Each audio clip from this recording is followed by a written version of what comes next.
Hello! අද අපි හදමු cupcakes. මම කියලා දෙන්නේ cupcake 7ක බැටර් එකක්. මේකට අපිට බටර්, සීනි, බිත්තර දාගෙන විනාඩි 10ක් 15ක් අතර බීට් කරගන්න. ඒකටම කිරි, වැනිලා දාගෙන ආපහු විනාඩි 10ක් බීට් කරගන්න. ඊට පස්සේ පාන් පිටි බේකින් පවුඩර් එකට හලාගෙන ඒ හලාගත්ත පිටි ටිකත් අර බැටර් එකට දාලා විනාඩි 5ක් බීට් කරන්න.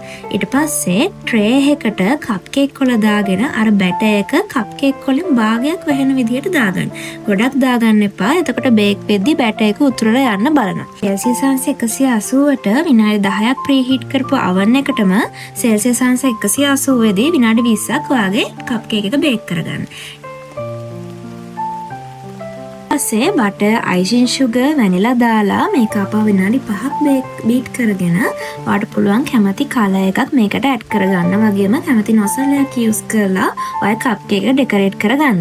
ඉතින් මේ වගේ රස cupcake වල රස බලන්න පුළුවන්. මගේ මේ වීඩියෝ එකේ පළවෙනි කමෙන්ට් එකේ මගේ page එක mention කරලා තියෙනවා. එතනට ගිහින් order එකක් දාන්න.